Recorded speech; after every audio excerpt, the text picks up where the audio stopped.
Salut à tous, c'est l'élevage de Max King et aujourd'hui on se retrouve dans une toute nouvelle vidéo sur ma chaîne YouTube. On va faire un tour de l'élevage entier sous la neige. Alors je suis un petit peu dégoûté, mais enfin bon, c'est les lois de la nature. Vous allez voir en fin de vidéo une énorme catastrophe. Je suis dégoûté. Je vous montrerai tout ça en vidéo, mais voilà, il y a eu une petite catastrophe naturelle à cause de la neige. Enfin bon, on va garder le sourire, tout se passe bien, il y a plein de choses très bonnes qui vont arriver sur la chaîne YouTube. On n'a pas de perte animale, donc c'est le plus important. On va voir tout ça dans cette vidéo, n'hésitez pas à mettre des gros pouces bleus vers le haut, à commenter, à vous abonner, à activer la cloche, ça fait toujours plaisir. Et moi je vous dis bon visionnage.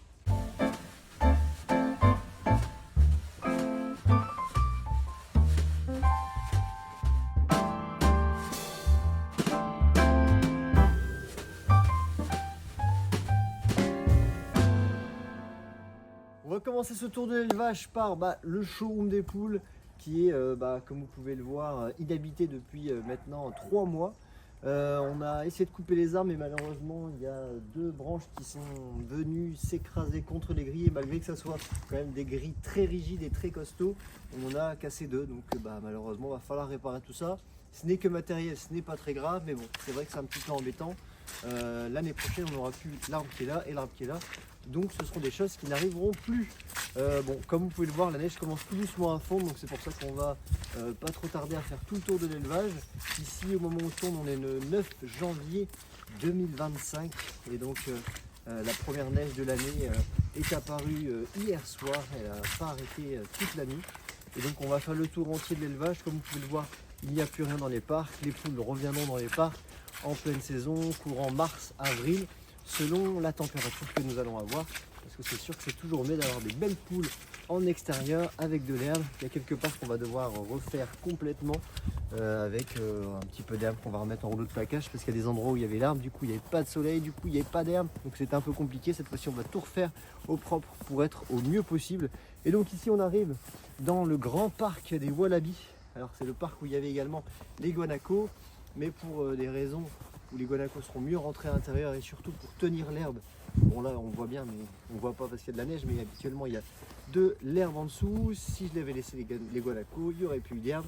Pour la saison prochaine ça aurait été compliqué. Donc comme vous pouvez le voir ici, on a les petits wallabies qui se baladent un petit peu partout. On en a un juste ici, je peux filmer Paul.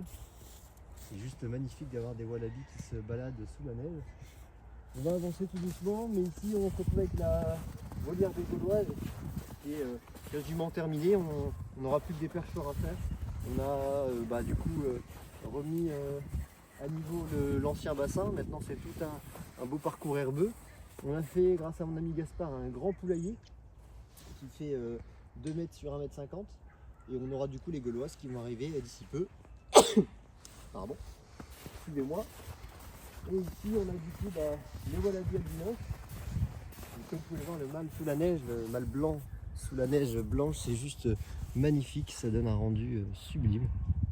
Voilà pour les petits wallabies.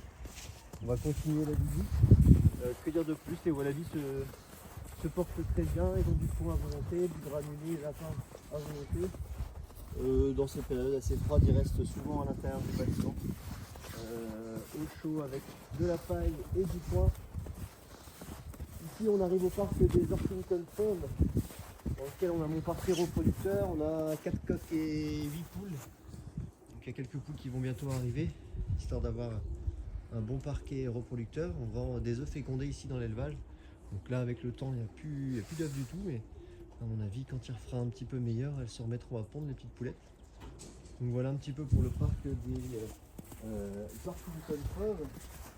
Suivez-moi, on va passer à la deuxième partie de l'élevage où on va retrouver les guanacos et les lamas. A tout de suite. Ici on arrive dans le deuxième bâtiment qui était anciennement pour la reproduction des poules. Et donc du coup pour l'hiver ça sert toujours d'avoir des box. Donc du coup les fameux guanacos sont juste ici. Mais leur donner à manger. Ils restent l'hiver au chaud dans des box. Ils sont quand même vachement mieux. Ils ont leur portion de granulés tous les matins. Ils ont du foin à volonté. Et ils sont mis au chaud. Donc sur la deuxième partie de l'élevage, on aura les futures volières qui vont arriver incessamment sous peu juste ici.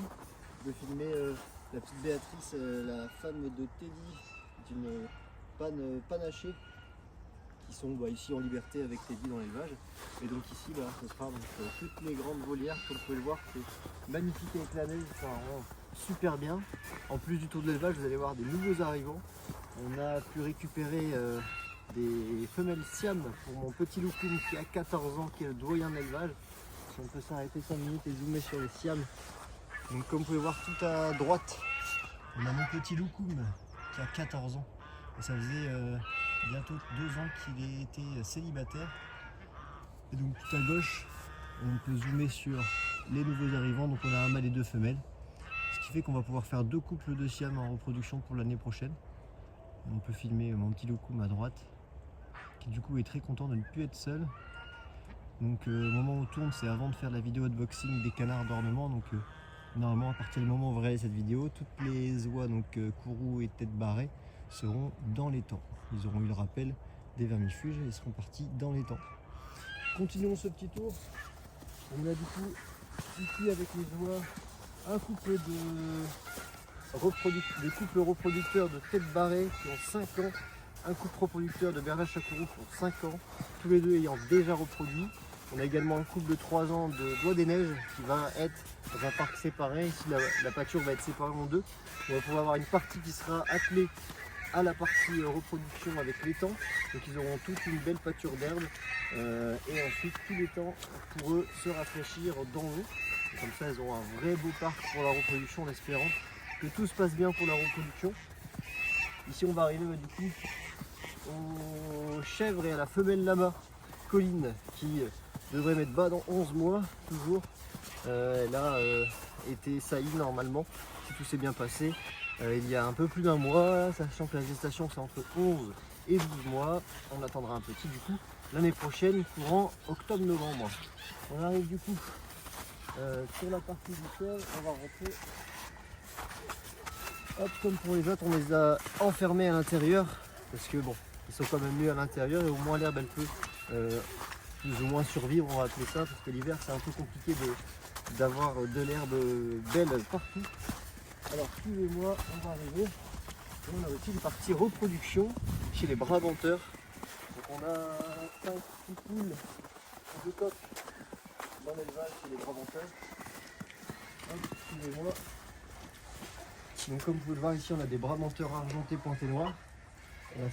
On a 4 ou 5 poules. On a une poule dorée aussi qui est juste là-bas.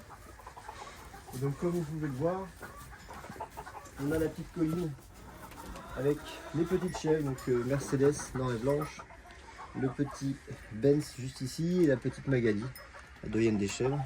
On leur a mis un sapin, les chèvres et les lamas adorent ça. Et donc en même temps, bon, dans ce parc là, la volière à côté, le parc en air, plus le parc ici, les brabanteurs peuvent se balader un petit peu partout. Si tu peux zoomer, il y a justement une brabanteur qui est en train de pondre. On va aller voir si ce matin il y a un œuf. Excuse-moi cocotte, pas encore pondu. On va pas la déranger plus que ça. Donc voilà un petit peu pour les chèvres et puis la petite colline et les brabanteurs en reproduction. Je suis très content. Vous pouvez voir, il y a un coq chamoisé juste ici. Et j'ai encore une deuxième partie des brabanteurs en reproduction où j'ai un trio, donc 2 poules et un coq, brabanteurs chamoisés. Donc comme ça, je pourrais faire 200 différents pour l'année prochaine. Et tout de suite, on va passer à la suite de l'élevage. On arrive donc bientôt au moment fatidique. Vous allez voir, je suis dégoûté. Donc là, on arrive dans le parc reproducteur des canards d'ornement 2025. Donc dans une partie de l'étang qu'on a remis en ordre pour cette partie reproduction. Donc, ici, pas de casque, bien évidemment, il n'y a pas de filet. Comme vous pouvez le voir, il y a quelques petits canards d'ornement qui se baladent dans l'eau. Justement, j'ai fait un TikTok à l'effigie que vous pouvez aller voir sur mes réseaux sociaux, Instagram, tout ça. Donc, suivez-moi. Première fois qu'on va passer le pont ensemble, je pense, sur la chaîne YouTube. Vous avez des amis par là, on a fait une vidéo quelques là. Voilà un petit peu ça. Et comme vous pouvez le voir juste ici, catastrophe, le filet s'est complètement cassé au milieu. Ici la barrière s'est complètement effondrée. Et donc on va voir de plus près tout à l'heure. Ici vous pouvez voir qu'on a fait une sélection au niveau des chanteuses. Donc ça y est, c'est officiel, l'année prochaine je me lance dans la chanteuse. On a sélectionné parmi de très bonnes souches les plus bonnes chanteuses. On a passé une journée avec mes potes à sélectionner le meilleur chant. Donc c'est toutes des bonnes chanteuses. On a 25 cannes et 9 mâles.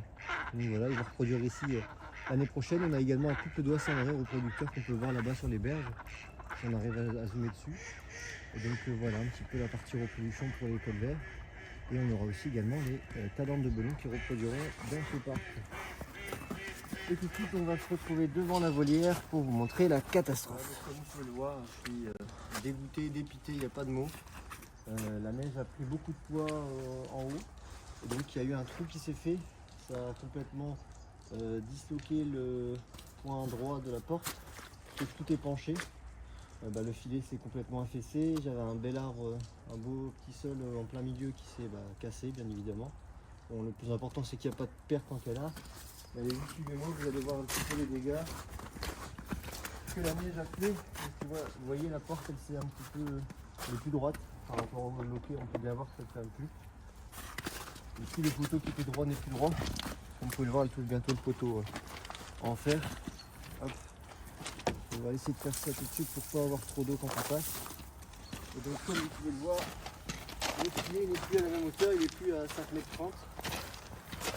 Donc on va rester dans l'allée, de toute façon, on n'a pas vraiment le choix.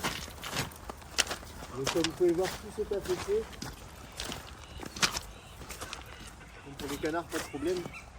Ils ont encore accès au bassin et à une grande partie du parc. Et bon, on va passer la journée et plusieurs autres journées à réparer, à tout mettre en ordre, à tout remettre en ordre. Pardon. Et on va avoir tous les câbles à remettre droit.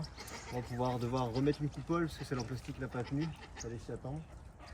Mais bon, il vaut mieux que ça arrive maintenant, comme ça je sais plus ou moins refaire les choses en ordre. On va pouvoir mettre des jambes de force là-bas, comme je vous ai montré tout à l'heure la partie qui s'est affaissée.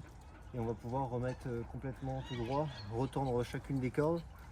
Et bon, ça aurait pu être pire, c'est ce qu'il faut se dire. Malheureusement, ça aurait été mieux que ça n'arrive pas, mais bon, c'est la vie. Donc voilà, on a quand même beaucoup de choses à refaire ici, comme vous pouvez le voir.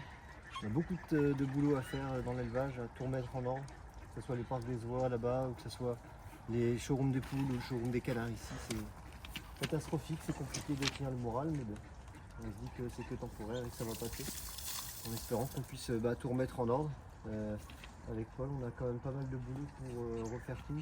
Chacune des cordes, il y a quand même 23 cordes à retendre et à remettre le mieux possible pour la saison, tout bêtement. Donc voilà, on a pas mal de boulot à faire ici. Et puis voilà, c'est la vie, c'est tout, c'est ce qu'il faut dire. J'espère que cette vidéo vous aura plu. Malheureusement, avec cette catastrophe, il faut quand même montrer un petit peu, pas que les côtés positifs dans l'élevage, il y a aussi beaucoup de côtés négatifs. Et ça, on ne le montre pas souvent sur YouTube. Donc voilà. N'hésitez pas à me dire ce que vous pensez de tout ça. J'espère que chez vous, tout va bien. J'espère qu'il n'y a pas eu trop de neige. En soi, ici, on a eu peut-être 3 ou 4 cm de neige, pas plus. Je pensais vraiment pas que ça allait péter. Surtout qu'on avait vraiment bien géré le poids. On l'avait réparti le poids sur 27 cordes différentes. C'est quand même du filet j'ai pris le filet le plus costaud. Donc on ne peut pas casser, même avec toute la force du monde.